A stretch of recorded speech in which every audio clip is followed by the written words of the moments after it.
പ്രിയപ്പെട്ട മാതാപിതാക്കളെ, പരീക്ഷ കഴിഞ്ഞ് ക്ഷീണിച്ചു വരുന്ന കുട്ടിയോട് നിങ്ങൾ ആദ്യം ചോദിക്കുന്ന ചോദ്യം എന്താണ്? പരീക്ഷ എങ്ങനെയുണ്ടായിരുന്നു എന്നാണോ?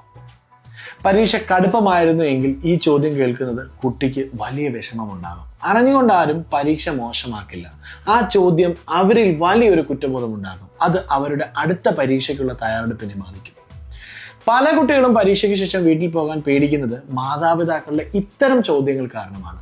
പരീക്ഷ കഴിഞ്ഞു വരുന്ന മക്കളെ ഒരു പുഞ്ചിരിയോടെ സ്വീകരിക്കുക, അവർക്ക് ഇഷ്ടപ്പെട്ട ഭക്ഷണം നൽകുക, പരീക്ഷയെക്കുറിച്ചുള്ള ചർച്ചകൾ പരീക്ഷാകാലം കഴിഞ്ഞിട്ട് മതി, കഴിഞ്ഞ പരീക്ഷ എങ്ങനെയായിക്കൊള്ളട്ടെ, അത് ഇനി മാറ്റാൻ കഴിയില്ല. എന്നാൽ വരാനിരിക്കുന്ന പരീക്ഷകളിൽ അവർക്ക് ആത്മവിശ്വാസം നൽകാൻ നിങ്ങൾക്ക് കഴിയും.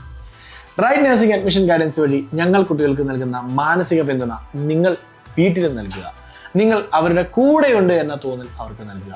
കരുത്ത് വലുതാണ്. മാർക്കിനേക്കാൾ വലിയ കാര്യമാണ് നിങ്ങളുടെ സ്നേഹം. മക്കൾക്ക് സ്നേഹം നൽകുന്ന രക്ഷിതാവാണ് നിങ്ങളെങ്കിൽ ലവ് എന്ന് കമന്റ് ചെയ്യൂ.